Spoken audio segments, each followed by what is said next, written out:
The people who have bad judgment who do use AI are slop cannons, which I think is a hilarious term that describes something that we're all beginning to see more and more. The people who have good judgment but don't use AI are steady hands, and the people who have good judgment and use AI are turbo brains. These are the archetypes that are emerging. I also found this really interesting study from BCG where they gave people access to AI and a bunch of consulting tasks, and then they measured their performance. The people who did the best by a large margin were people who used ChatGPT effectively, then the people who didn't use AI, and then the equivalent of the slop cannons who just blindly trusted the AI.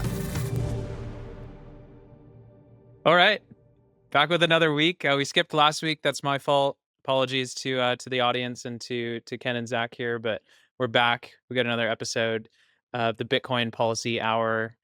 Some might say the best Bitcoin policy podcast in the whole podcast universe. Maybe that's pushing it, but we're gonna take the title there.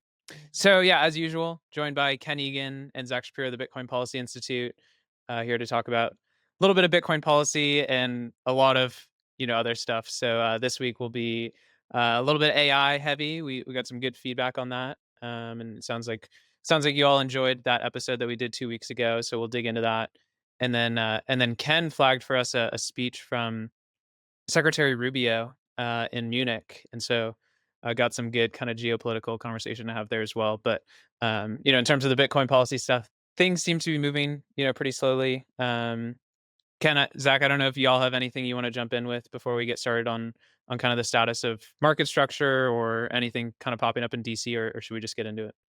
I thought that the reason why we skipped last week was because you were cutting a new intro.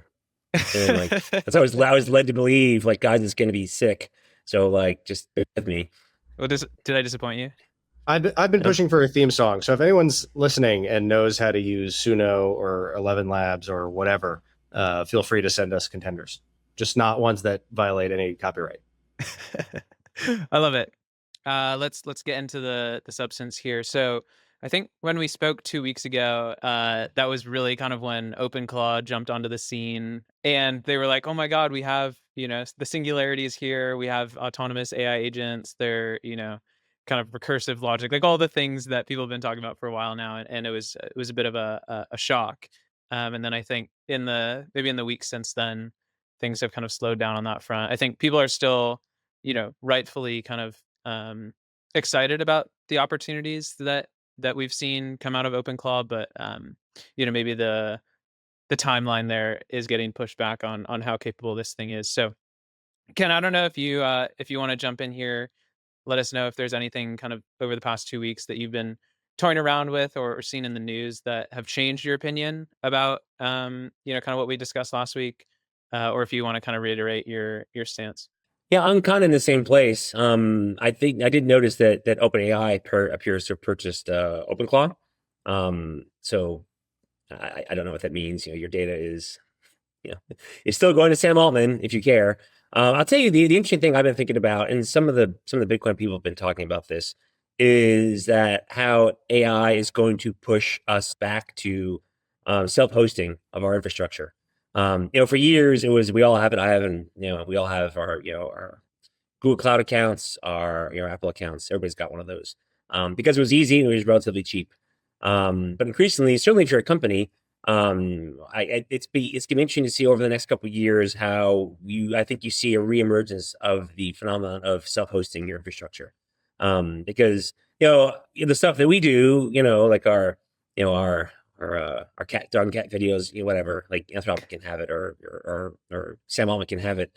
But I'm thinking, presumably, for example, Zack Shapiro is a lawyer and others who have valuable intellectual property are not necessarily going to want that property, that knowledge to be used, to be given freely. Actually, you're paying to give it to them, for them to use in training their models. So I think there's been a lot of talk about the reemergence of self-hosting. That's pretty natural for Bitcoiners. You're running a node is a self-hosting exercise. But right now, I think the newest Macs are going for what, $10,000. The new one's coming out, required to to sort of run your own models and whatnot. But I think that's here to stay. I don't know how you get past. If people are going to fully embrace AI, certainly companies, businesses where intellectual property really matters, or privacy, healthcare, for example. the reemergence of the self-hosting phenomenon is really interesting because, not too long ago, it was sort of, you were a troglodyte or you were just like, paranoid if you ran a server at your house and you hosted all your own data. And also, maybe it wasn't that easy to do for people that aren't that technical. But I think it's interesting now to see a lot of people talking about the need to do that, which again sort of flips the whole sort of model on its head. But yeah, that for me is I've sort of followed the chatter over the past week. It's the reemergence of how to self-host, which frankly I think is going to be really, really important. Yeah, I've heard the kind of on-prem, discussion happening a lot, and you're right. There's definitely some cost to it, and it's certainly true also that there's, a difference in the quality of the models between something you can self-host and something that Anthropic has been training for however many years now. Um, but at the same time, when it comes to this personal identifying information or anything kind of confidential, yeah, I think there's a lot of people who maybe are not being as careful as they should be, right? That's certainly the case. And then people who are also thinking ahead and saying, hey, we're going to start kind of re-home basing a lot of our infrastructure, particularly on the AI side of things. Zach, I don't know if you've kind of caught up on the on-prem stuff. I know you've also done a Yeah. little bit of writing about this, but I think the on-prem is going to be a little narrower and more nuanced than that. I think, like, I can imagine there are two types of firms for which it will make sense to move back to on-prem. It'll be firms for whom, like, speed and performance is absolutely essential if you're doing high frequency trading using LLMs, and like the time it takes the signal to go from your instance of ChatGPT or Claude to external servers and back is going to mean you're going to lose your edge. Like, those companies will definitely do on-prem, just like all these like high frequency trading firms in like Jersey City they built wire specifically, fiber optics specifically for that, to be able to move faster. And then I think there will be some companies for whom it's not just confidential information, but like genuine trade secrets, where regardless of like what legal requirements there are, like if a certain, like honeypot of data leaks, their business is done, where, they can't take cybersecurity risk on a third party firm. On the other hand, like, I think for sort of garden variety confidential needs, that can be solved in ways that are much less expensive than doing on-premise hosting. The enterprise models of both ChatGPT and Claude allow you to have a BAA or DPA, a data processing agreement, that can make it HIPAA compliant or CCPA compliant.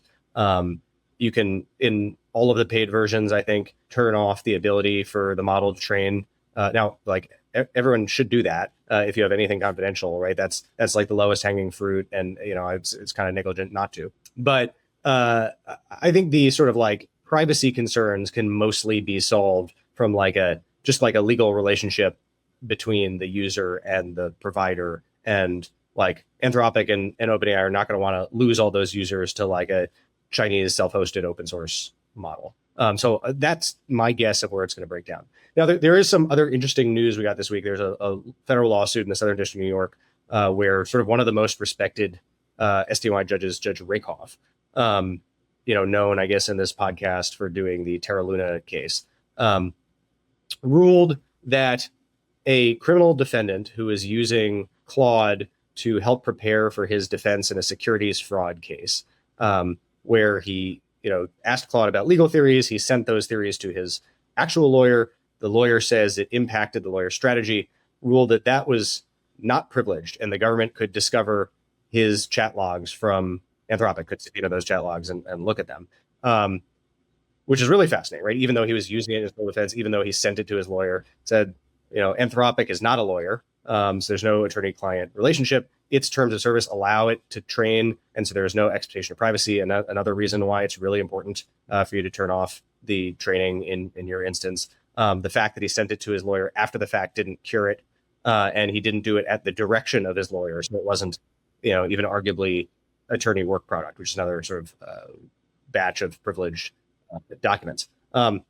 Personally, pretty neat moat for lawyers that what we create with AI is almost certainly privileged attorney work product, and other people's is not. But there really is a question. I mean, there are these separate sort of like, is it a trade secret that regardless of whatever the law says and whatever anyone's making best efforts, if it leaks, you're done? Okay, maybe you need to host that locally.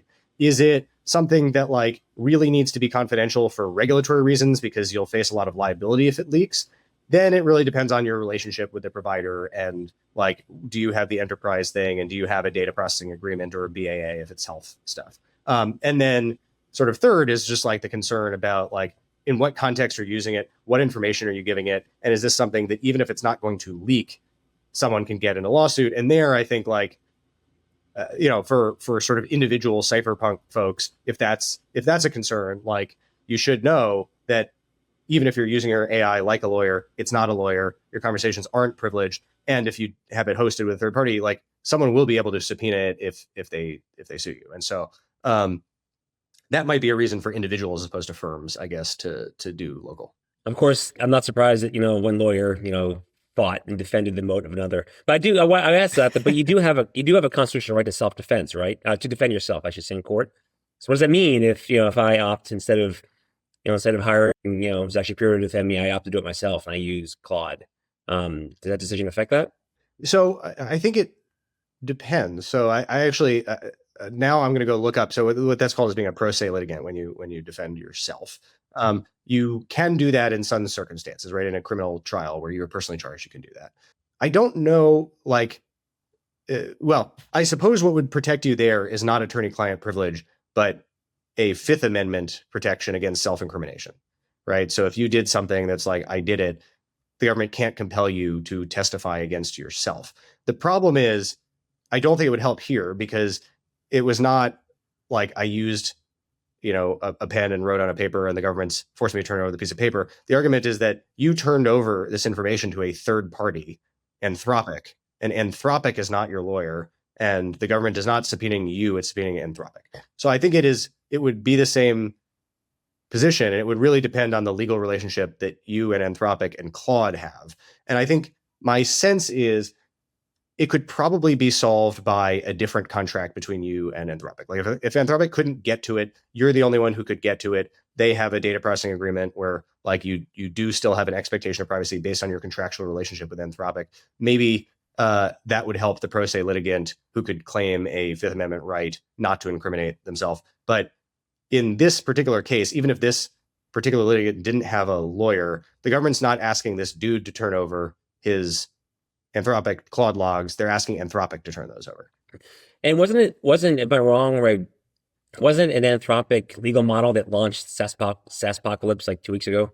Didn't they release something that was making lawyers? That's especially stupid. So specifically what it was is, so Anthropic has, all these different products that you can use in their desktop. There's like regular Claude Chat, there's Claude Cowork, and then there's Claude Code. And Claude Cowork is sort of like the white collar, knowledge work version of Claude Code. In Claude regular chat, you can create what are called skills, which are like standard operating procedures. If you do a task regularly, you can sort of teach it how you want it to do that task over and over again, and it'll just do that automatically. In Claude Cowork, there is a sort of bundled version of that called a plugin, where it's like a bunch of skills sort of put together. And so what they released is a plugin for Claude Cowork that's like, here's a standard operating procedure for reviewing NDAs that'll tell you like what are the like high risk items. Here's a whatever contract briefing thing. It's a pretty low power tool, right? Like, so I use Claude a lot in my practice. I make my own skills because like I want it done a certain way. The fact that like Anthropic released a sort of canned version of that I'm sure not a lot of lawyers are using directly, that shouldn't have been the thing that popped even the legal AI bubble. But the existence of Claude Cowork, I think, is, if I'm like mega bearish for legal tech. Like, I don't know how you could possibly sell me a legal SaaS product right now, when I can just build a custom one. It's already up here. It's all up here. All right, let's jump forward here from the legal stuff. And Zack, you wrote an article on X. Gonna start not call it Twitter anymore. About basically how different people are using AI. There was folks who are kind of using it but not exercising any judgment, and then folks who are kind of pulling those together. I found the article, I think, interesting from a couple of angles, and I obviously want you to kind of give a summary for folks who haven't read it yet. But um, for me, it was just an indication of basically right now is probably one of the easiest times to build out a startup, at least from a kind of like monetary perspective, right? You yourself as the founder can basically, and to some extent, maybe not, 100%, but complete tasks kind of across silos for a startup, really on your own devices with the help of Claude. At the same time, you do have to, have some understanding of what you're using it for. So I want you to dig into that a little bit. Like what, obviously folks were kind of freaking out about, SaaS products and whether kind of software as a whole should be written off because of this. I think there's definitely implications of your essay for that. Um, but really kind of running the gamut here. For me, it just kind of fired me up. I'm like, hey, I'm 23 years old and, I'm ready to kind of use this to my benefit. And I kind of hope other people have the same reaction. But yeah, dig into it for us.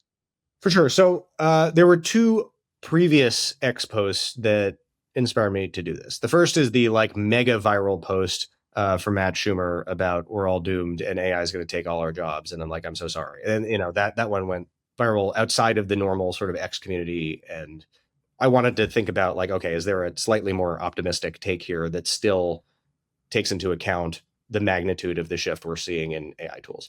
And then the other post was from Dan Hawk, who had this, I thought, like kind of cute 2x2, consultant matrix about the type of people in the office now, depending on whether they have good judgment and whether they use AI. And the people with bad judgment who don't use AI are dead weight.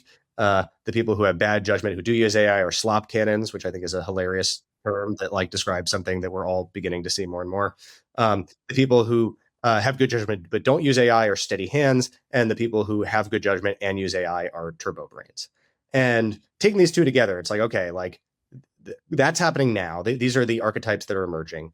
Somewhere down the road, yeah, it's possible that AI is going to automate away all our jobs.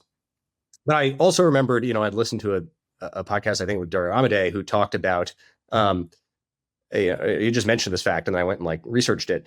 There was about a decade period after the famous chess game where Deep Blue beat Garry Kasparov, where the best chess player in the world was a team of a human and an AI, and that would beat any human or any AI alone. And then, about a decade later, AI beat whatever, what they called the Centaur team. And so I came up with this idea of like the Centaur as like really where you want to be, which on Dan Hawk's matrix is it's really jumping between, depending on the task, steady hands and turbo brain. I also found this really interesting study from BCG where they gave people access to AI in a bunch of consulting tasks, and then they measured their performance. And the people who did the best by like a large margin were people who used ChatGPT effectively, then the people who didn't use AI, and then the equivalent of the slop cannons who just blindly trusted the AI. And they had this idea of like what's called the jagged frontier of AI gets better at different stuff differentially. And so the people who like get really used to using AI, know what it's good at, know what it's bad at, using it to complement their skills, as sort of like an exoskeleton in the places where it can be a superpower, and then knowing, when not to just trust what might be a hallucination or something where AI is underpowered. Like that's really where you want to be. And I don't know how long, like to me, it's very clear we're in the Centaur era of AI now, where the best, like the optimal worker is a combination of human and AI done well, better than a human without AI, better than someone who's, the slop cannon. And I don't know how long it's going to last, but like if you just kind of think about the game theory here, you want to be all in on that. You want to be Centaur maxing. If this period lasts a long time, you can make a career doing this, and you're just going to pull ahead if you're the type of person who can understand where the contours of the jagged edge are and where you can press your advantage with AI and where not to. You can avoid the pitfalls of over-reliance on AI. And, if that window closes, like either through capital accumulation or just where you are in your career, like even if we hit AGI and AI replaces most jobs, you'd so much rather be the person who is an effective Centaur during the Centaur window. And so that's sort of the case that I make. And I give examples sort of from my own life about like what I do and do not use AI for and how I use it. And, try and give some hints about where I think like the jagged edge is, where AI adds value and where it doesn't. Ken, I want to go to you here. I'm curious to what extent you think this is kind of an accurate metaphor, right? Is this something that you've kind of seen play out with your own experience using AI? And, are you kind of equally aligned with Zach on kind of like what the future timeline is for this? Like, is this a timeline where it makes sense to be kind of the Centaur? Are we kind of before that or after that? I'm just kind of curious where, your initial reactions on this. Yeah, and so I just read this a bit ago. I agree 100%. I think the fundamental thing people have to remember is that this is right today, that they were recording right now, is the worst that AI is ever going to be moving forward. It's only going to get better. And I think there's a lot of talk now. You see this in a lot of tech firms, right? It's not that not hiring. It's, they're all trying to turn their employees into centaurs, to use that terminology. Everybody is, incorporating it, forcing AI use, and employees that are able to do that and to successfully do that are going to excel, at least in this time period. And those that can't are going to be left by the wayside. Think about it, but I think it's that fundamental point. Like, it's only going to get better, and you're going to have to stay part of that curve, stay ahead of that. You're going to have to be like a very fast, strong, nimble centaur. Because right now we're in a position where their companies are trying to get are pushing their workforce to adopt AI. And pick your timeline. I don't know, 1 year, 2 years, 5 years, wherever that time horizon is. It's not going to be a choice anymore. They're only going to hire people that are already centaur maxing.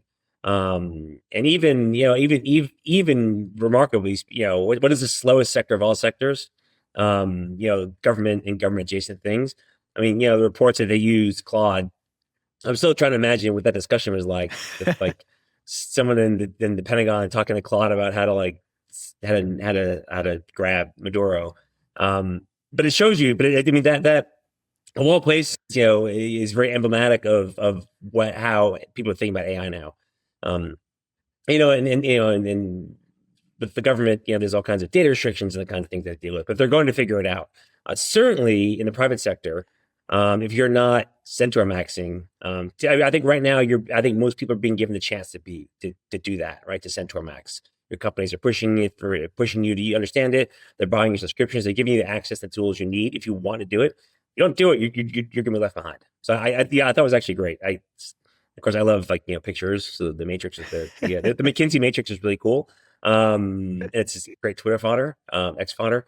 But the center point, I think, is the case. I think it goes back to the basic premise that AI, this is the worst it's ever going to be. It's only going to get better, and that better is probably we're going to get there on an exponential path. Zach, I guess a follow-up question for you. I just want to go back to this kind of like chess metaphor that's pretty central, and it sounds like that came from Dario. I'm curious, like, to what extent you think that that's an accurate kind of picture of, like, say, like a unit of labor, or a worker in the economy, right? Obviously, like chess being kind of a game, there's an extent to which, like, there's a judgment component, but there isn't necessarily like this human component, right? I think that was kind of my initial reaction. I'm thinking obviously about kind of the line of work that you do. I'm thinking about, like a CPA or, someone who has like kind of client relationships. I'm curious if you think the chess metaphor kind of accurately covers the gambit here, or if you think there's kind of this persistent human element where it adds maybe a third head to the centaur. Yeah, I mean, I think it depends on the job. It depends on the circumstances. I think overall it is a reasonable metaphor for like effectiveness. Like, what is the most, like, it's clear that AI tools make me and other people I know who use them much, much, much, much more efficient and sort of more powerful in their jobs. I can't imagine ever hiring anyone for any role in the future that doesn't know how to use these tools proficiently, because that would be a huge waste. And like, I think it's just absolutely table stakes. And I'm sure I'm also not alone in this, right? Big organizations are going to figure this out later than I am, but they're going to figure it out. And like, there's going to be strong capitalist pressures for them to figure this out.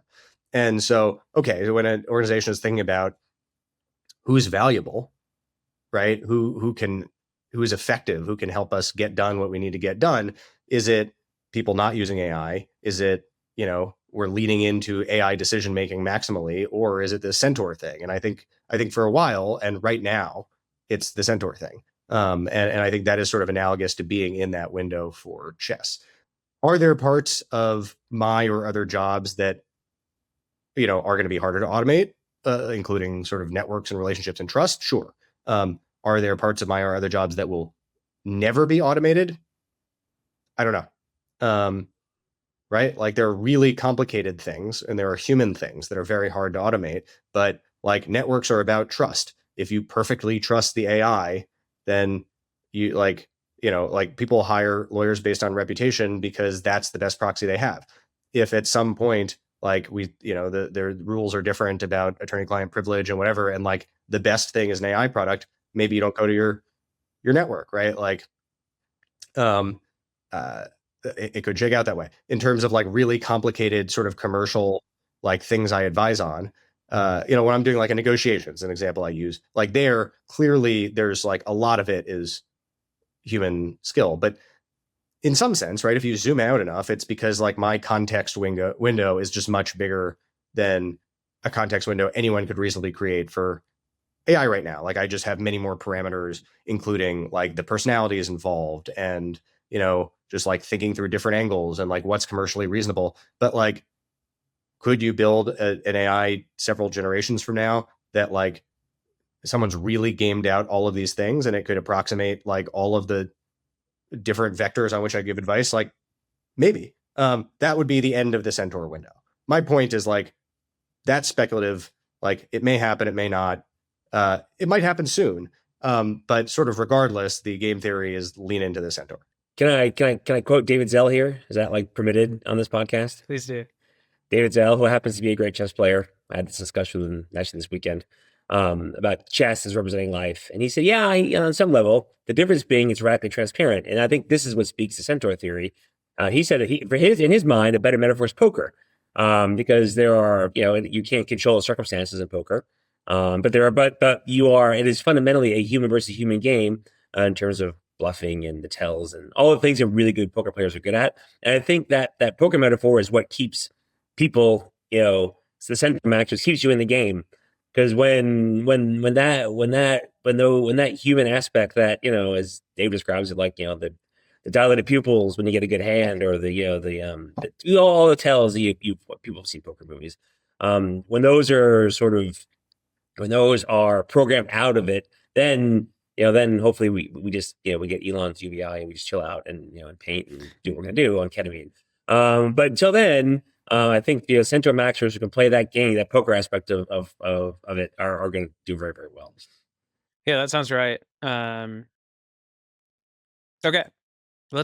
Ken, let's jump into the heart of the discussion today, with talking about Secretary Rubio's speech in Munich. I just got a chance to watch it. There was a lot to unpack here, so I'm glad we have about half an hour left here to dig into it. But if you could just start with maybe 60 to 120 second summary of kind of the topics of the speech, and then I think what everyone really wants to hear is your reaction to it, with a sort of longer history with the government. So we praise Secretary Besson-Law on this podcast. Because we talk about money a lot. But I think, I think when we look back in history, and I think that, Marco Rubio, dual hat as Secretary of State and National Security Advisor, is going to emerge as one of the big winners of the Trump administration. I think he's impressed people. He's managed to keep friends on both sides of the aisle. Not easy in DC. And he's got some great successes under his belt. So I think that this speech, it was great to see him articulate sort of a wider vision. Kind of standing by himself on the podium. Not because I've done that before, but you remember this is about a year ago. This is when Vice President Vance went to Europe and kind of told them, you're destroying your civilization. You got to defend yourselves. He gave was a pretty blunt message. Secretary Rubio's message was not that different this year. It was just perhaps delivered by a Secretary of State, a diplomat, America's chief diplomat. It was possibly just more diplomatic. But it was essentially the same. It was essentially the same message that the United States is in the middle of a realignment, both our internal politics and the way we view the world. And Europe has to get on with it. It has to get on the bandwagon. And that's not different from what Vice President Vance said a year ago. But I think the core message of it. This is the Munich Security Conference, right? So it is to a European audience. But the key message was that the post-war order is over. you have benefited from sort of that's the sort of the security of the public square that the United States has provided since 1945. There's been a lot of reloading, and times are changing, and you have to start paying your own way. There's all kinds of metaphors, like, who buys the beers, whatever. If I invite you for beers, I get to choose where we go, all the things. But it's interesting because, anybody who's spent time in Europe up until recently has, there's always been this sort of undercurrent of like Americans are hegemonic. They do what they want. They don't understand the world. Now they're being told that, no, you are going to carry your own water now, and they're not liking it. And I don't think they're not liking it because of I don't think it's because they don't want to decide the direction their politics are going to go. They want to decide the direction their politics are going to go while we also provide the security umbrella. And that's really the key point. And I think that is what President Trump, and certainly, he's been talking about this for years, but certainly the national security strategy, which reorients our defensive posture and what we prioritize in the world, is shifting away from Europe. But I think the speech, and that of course scares the Europeans to death. But the speech, I think, was a great bridge because it let Europe know, no, there's still a role for you to play. We're still friends. That we have common links. That we have common links in civilization of shared history.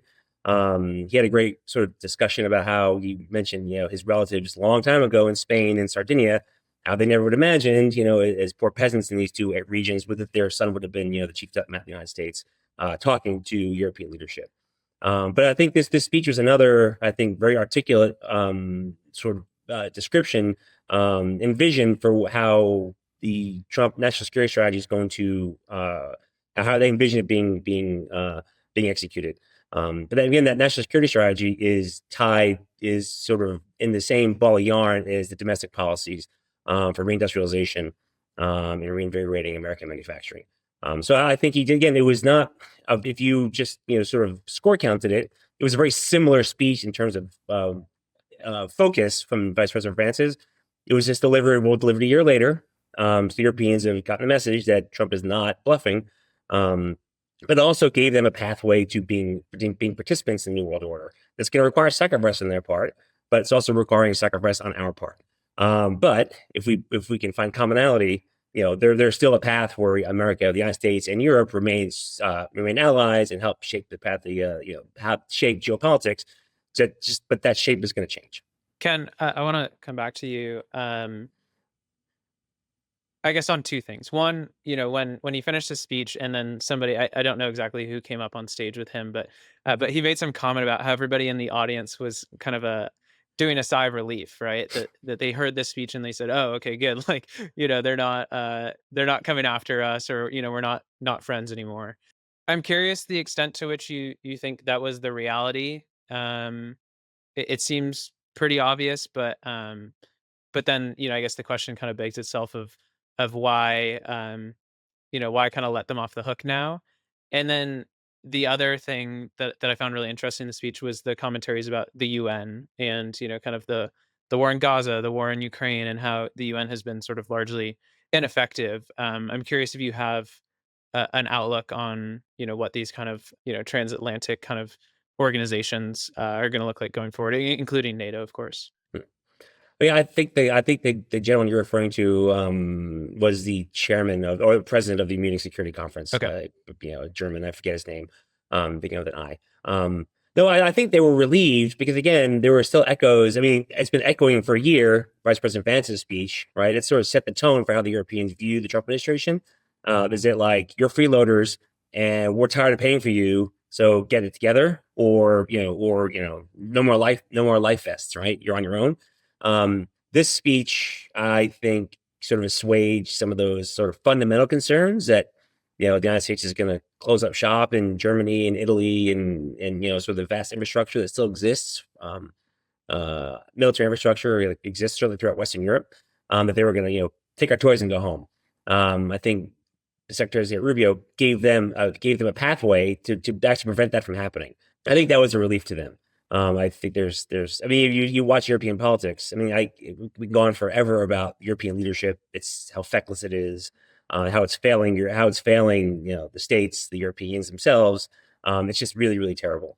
But nonetheless, there are segments of Europe that are legitimately interested, and actually, and I think the message that Rubio delivered, and which is sort of echoes President Trump's larger strategy, there are Europeans that that actually subscribe to that and they believe it, and they want their countries to be more sovereign. They want to carry their own weight, because carrying your own weight, brings you carry your own weight. You also gives you dignity and it gives you sovereignty and all the things that I think Brussels has tried to strip from European countries over the past, certainly accelerated over the past 25 years, right? I don't think Brussels was necessarily sort of the sort of the drag. I don't want to say malign presence, but I think it went from accretive to extractive, sometime probably around 2000. And I think there's a lot of and the European leadership knows that they are quite aware that among their populations there is a lot of support for this vision, which of course they don't necessarily subscribe to. I think you've seen German Chancellor Merz, I think, has probably been the most forward-leaning, in trying to turn the big German battleship in a way that's at least a little more aligned with that vision, at least not running opposite direction that vision. Meloni in Italy is I think done largely the same thing. But we hear BPI hear this, right? We have outreach from European parties all the time, wanting to talk about Bitcoin because they have concerns about their own monetary sovereignty. They have concerns about the European Central Bank. It's easy to interesting today. Apparently, Christine Lagarde has floated that she actually might not complete her term through the end of 2027. So there's a lot of change afoot in Europe, and I think that Secretary Rubio's speech was an effort to sort of help nudge that along. Which I think was probably, I think it was quite successful, just based on the reception. I mean, I do try to read some European press. I read it less now because it's just less relevant. But I do like to read, certainly the way the French and the Germans, the big players, sort of saw this speech. There certainly is a palpable sign of relief that we are not going to just take our toys and go home.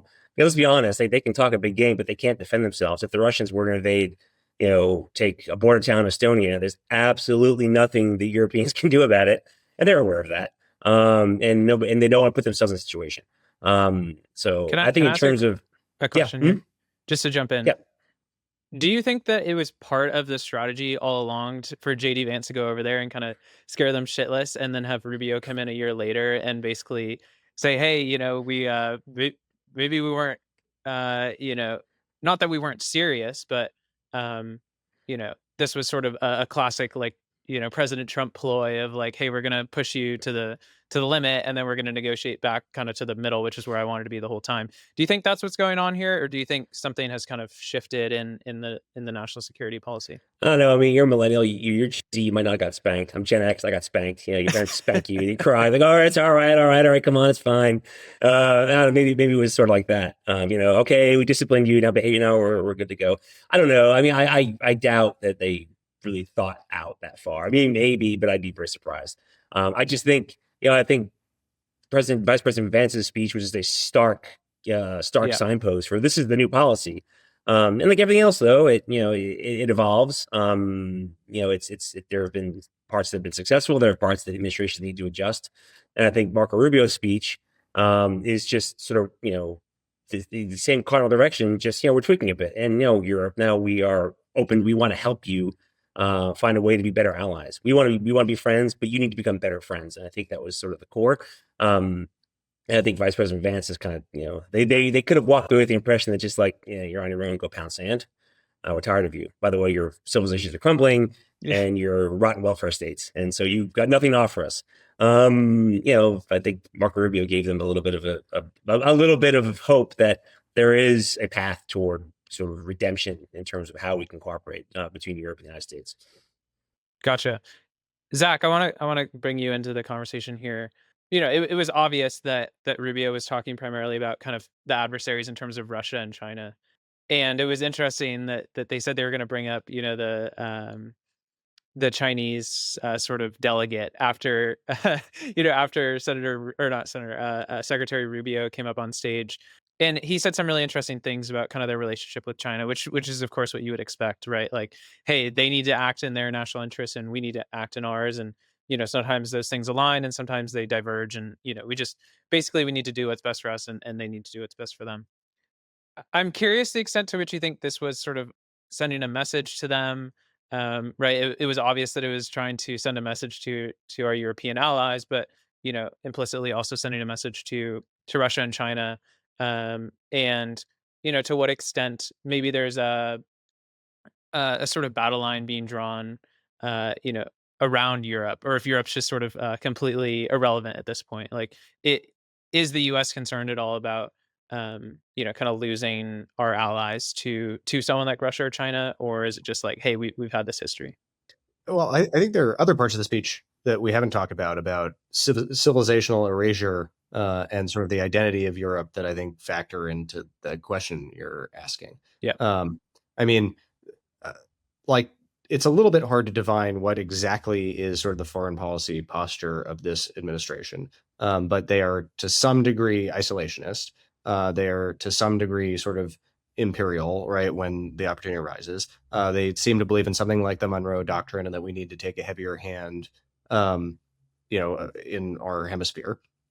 They are in some ways China hawks, but there is some question about, is this nodding towards a sphere of influence model of the world and sort of endorsing multipolarity as a, corollary of isolationism.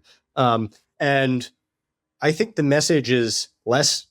I mean, there might be an implication for Russia and China that like they can have their spheres of influence. I doubt that's explicit, or I mean, it was explicit. I doubt that's intended. But I think that there is sort of a sort of voce message to the Western European nations that like, okay, like if we're all going to stand up together, you're going to have to like do your bit in terms of like financial obligations, but also do your bit in terms of like having a coherent identity and standing up for sort of what the United States current government believes are Western values, and that through their immigration policy and through some of their more leftist social policy, they are not doing that, and that if they expect to have our support and be part of the U.S. sphere of influence rather than being at risk of being in the Russian sphere of influence, they're going to have to act like they're in the U.S. sphere of influence. So I think that is really more the message that they're trying to get across there than anything specifically to Russia or China. Mm-hmm. Yeah, let's dig into that. That was going to be the next thing I wanted to talk about, which was this sort of civilizational history, or sort of shared values, right? That was a common theme that they kept going back to, especially Christianity. Yeah, I'm curious, kind of your reaction to that. Is that surprising at all to you? And to what extent do you think that's actually going to be sort of attractive to our European kind of counterparts? Like, is that story that he's telling one that they want to kind of ascribe to? No, and it's not meant for them. It's meant for an American political base. The question is whether they're willing to accede to it. I think the idea, like specifically around Christianity, I think that is being contrasted with Islam, where a lot of the immigration is from.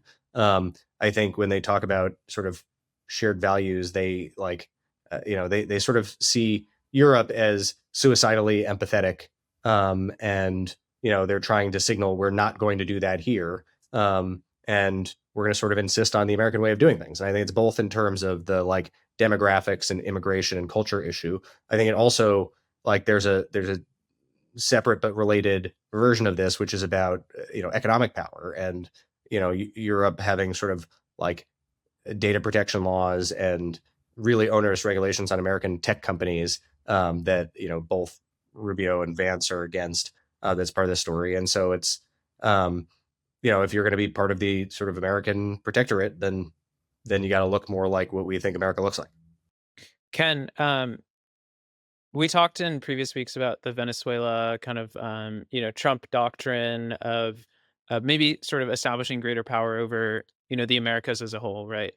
Now it seems like, and maybe it's been this way the whole time, that there's also this kind of equal push to extend our influence into Europe. I'm curious if you think there's this kind of uh, comprehensive sort of approach of, hey, we want to make friends with everybody around the world that's not Russia and China, or if you think they have certain kind of zones that they're, especially kind of honed in on. I don't think that I don't think the United States is prepared to forsake Asia. I don't think that Korea and Japan and other parts of Asia are prepared for the United States to forsake Asia. I think it's an important distinction. For example, the national security strategy specific to Latin America does talk about the need and the desire of the United States for these countries to develop economically, to become trading partners, right? There's no talk of we're going to go to Chile and take their copper mines, or we're going to go to Brazil and and cut down the rainforest to build houses near data centers in Northern Virginia. The strategy does specifically refer to economic development, and I think you see sort of echoes of that, or in sort of the big picture politics around stablecoins, and how the United States wants to make trade, build trade negotiations, trade deals with countries. I think stablecoins are frankly tip of the spear for that particular piece. But I do think part of like burden sharing, moving from like superpower to great power status, or burden sharing. I do think they're serious about burden sharing. I think they want Latin America to be productive. I mean, that does a lot of things, right? It creates economic activity. It keeps migrants from coming north. A prosperous Latin America, politically stable, prosperous, solves all kinds of problems in the United States. It creates, a broader economic zone.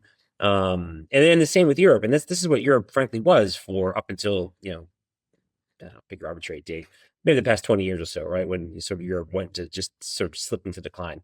So I do not think that the United States is prepared. And we're right now we're still negotiating weapons deals for Taiwan. I don't think the United States is prepared to forsake Asia, for example. I know that the administration is thinking a lot about supply chains and what that means in places like competition in Africa. Again, Latin America obviously is specifically stated in the national security strategy. So I think on some level it's in China and Russia's interest to promote this narrative that we're going to bust up the world into zones of influence. I think that's what they would like to do. There's lots of talk about the near Russian abroad. That's sort of common parlance in Russian politics. The near abroad, which essentially refers to the former Soviet Union. China certainly sees itself as dominant in Asia. I don't think that other countries in Asia some are, but some aren't prepared to see that dominance, or at least like to go along with it without sort of assertions of their own sovereignty. So I think the United States wants to be preeminent in the Western Hemisphere. I think that is certainly clear. But I don't think that involves parallel declarations elsewhere in the world that, okay, China, you can have Southeast Asia, and Russia, you can have, Eastern Europe, and Central Asia. I don't think that's the case. I do think the United States is focused. I think there's some assumptions baked into the national security strategy that these countries, when they do become economically sort of more viable, politically stable, they're trading partners, that inherently serves U.S. interests. It certainly serves interests of dollar dominance, but also trading partners. Sovereign countries can make deals, that are advantageous to sovereign countries. And I think, a lot of the problems we're having with natural resources and supply lines is because the countries that produce these resources are not economically viable and not politically stable. So throughout Africa, for example, even parts of Latin America, and China and other countries take advantage of that. If you create an environment where these countries are more stable, they will choose to trade with partners who treat them advantageously. That theoretically should be the United States. Last question on this, and then kind of explore some more current news topics. But Ken, one thing Zack kind of really touched on here and emphasized properly is this kind of civilizational question, right? And you're talking about how it's not kind of our intent to cut ties with Asia, or kind of that sphere of the world, but they certainly don't have that kind of shared civilizational history per se, or religion, or whatever it may be. I'm curious, and maybe have Zach weigh in on this too. Like, to what extent maybe Rubio ought to be more careful about making kind of statements like that, or or if we're still kind of a big enough gorilla where we can play to each crowd as we go there.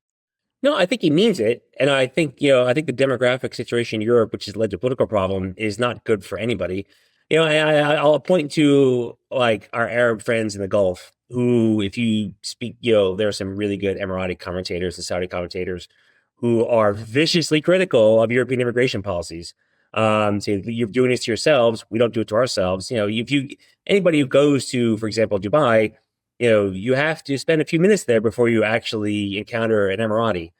These are countries that are run by immigrants, Western and otherwise. But they that exist in a very strict framework. I'm not saying that that's what can happen in Europe, but some of the countries I think that have done it right, and certainly neighboring countries. You don't see Egypt, for example. Gaza, remember, is blockaded by two countries, Israel and Egypt. You don't see regional countries either acceding to the same sort of demands of immigrant groups, and certainly immigrants that are in their countries.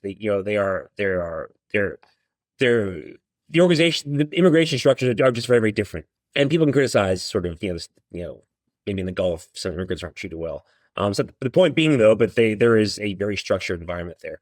And I think some of the biggest critics, this is what I think the Europeans are failing, of what Europe has done to itself, come from the sort of the Arab Gulf countries that are very clear-eyed about the nature of immigration and the purpose it serves and what it does to your societies. And again, behind me, there've been comments, right? Like I think JD Vance said, Europe will be the first Islamist, nuclear power. I think he said something like that. And I think that's just politics. But fundamentally, Europe is on an unstable path because a large part, not entirely because, but a large part because of immigration. Europe's politics have changed when you have 20-something% of your population is oriented differently toward very different social and political goals. That necessarily changes your ability to act. So I think the observation about civilizational issues is perfectly reasonable. And I don't think it's going to stop. I think the ultimate question is how Europe chooses to solve the problem, which, I don't know. But the larger question will be, and this is, I think, where you risk to see fragmentation in Europe, is some countries are going to take different approaches to it that others will. And those approaches are going to create significant tensions between different capitals in Europe. So we'll see. All right. Ken, our in-house Bitcoin technical and financial analyst, I don't know if you saw this, but there was a tweet that went out that Jane Street was the second largest purchaser of IBIT shares. I guess maybe in the past month. I don't know exactly what the time frame was. And people were kind of up in arms saying, this is why we're having the bear market. This is kind of classic like financial manipulation, and this is why we didn't want Wall Street hanging around. I'm curious first if you saw that, and if not, kind of your read on the extent to which these kind of trading firms and classic kind of New York shops maybe are playing games, if that's even a thing. I didn't see that. That's interesting. But it's still the age-old question, right? Like what the institutions do to Bitcoin. I still think I think there's a couple of things that happened in the market. I think there was whale selling, and I still think Jordy Visser on some level nailed it with his Bitcoin's IPO thesis. If you have $10 billion of Bitcoin, do you really need $10 billion of Bitcoin, or do you sell it, do something else with it? So I think and I think some on-chain data I think would prove that thesis, right? Some whales have sold, and we've seen that anecdotally as well to people that we know. In terms of like why the Bitcoin price is so low, I still, I follow some financial analysts. I still think, real rates in Bitcoin are sort of, get tied at the hip. And I actually think, I think we're at, I'll do price prediction. I think we're at a local bottom. I don't think we'll see much. I don't think we'll see dips below $60,000 anymore. But to your point though, certainly price vol, paper Bitcoin derivatives all muffle volatility, except when it doesn't. I think you've seen some of that now. I think I don't know. I go back and forth on the institutional question. Can it serve its purpose? Can it serve its purpose with or without institutions? I still come down to that. The institutional investment in Bitcoin is inevitable and ultimately encourages adoption because it just spreads the sort of the net of possible interested parties. But I think we're seeing some of the downsides of that. I think derivatives markets are, again, I think a lot of the the price issues have been sort of driven by derivatives, which are, then that's in leverage, which of course is tied to real rates. And so this is, I think, what creates another problem. So I don't know, but I hadn't seen the Jane Street story. I mean, that's not surprising. I think there's a lot of evidence out there that whales are buying again, in bulk. We've been in this price range for, but 2 weeks now, 2 weeks, which apparently nowadays that is a long time. So I don't know. I'm not. I'd be really surprised if we see sub 60. And I'm still sticking with 150 end of the year. That's kind of where I'm at. So I love it. I saw some reporting that caught my attention also from Pomp's Investor Week, that Robert Mitchnick, who's the I guess he's the director of digital assets at Blackrock, right? He's the guy kind of behind IBIT. He said that the total outflows was 0.2% or something of the total kind of fund market cap, which is just crazy, right? Like we're down 50% or whatever it is, maybe a little bit less. And that those have been kind of the strongest hands in the market, right? And we saw that also from a graphic from River that was showing I don't know if you all saw this, it went pretty viral yesterday. That individuals had dropped about a little over 500,000 coins, and businesses and ETFs had been up over the past year. I just thought that was really interesting. That was somewhat kind of what I think we expected to see, right? We were told that or we understand from market dynamics that ETF holders, largely kind of pensions, longer term investors, people who aren't kind of in and out, are the ones who are investing in these ETFs, and whatever flows we see into it, are pretty sticky. And so to hear that statistic of hey, we're down 50%, but we dropped kind of 0.2% or whatever it was over some period. I think that was just very validating of kind of our thesis that we've had for a while about kind of how the profile of these ETFs is playing out. So right, and again, every seller has a buyer, right? my Bitcoin is not worth anything if nobody will buy it from me, right? So if you want to sell it, you have a buyer. So these coins aren't being destroyed; they're not right. vanishing into the ether. They're being purchased by the old maxim, right? Don't sell your Bitcoin to BlackRock. I mean, this of all times, this is it. Do not sell your. All right, we'll say this. They'll change it. Don't sell your Bitcoin to Jane Street. I love it. Zach, any kind of thoughts on the market situation if you want to weigh in here? Yeah, I think the latter phenomena you were describing is something I've heard about the markets as a whole, that just because of passive indexation, so much of the market is held by sort of long-term holders that are not trading, that the float is especially small. We saw a ton of turmoil in all markets recently as the market's sort of digesting what the advances in AI mean. And part of the reason that some folks think that the stocks are moving so much, right? Stocks are moving the amount that crypto used to move. It's a really small float. I think the Jane Street thing is silly. I think these tend to be the least informed people in Bitcoin. Jane Street is it's an arbitrage firm. They're looking for little ways to make edge. If they had a bunch of Bitcoin, they hedged it. If they sold a bunch of Bitcoin, they hedged it. And it just makes us look stupid when the price goes down and everyone needs to scream market manipulation. It's Bitcoin is the freest market in the world. It trades 24/7. Cut it out. I love it. What a way to wrap. That's it for this week's Bitcoin Policy Hour. See everyone next week.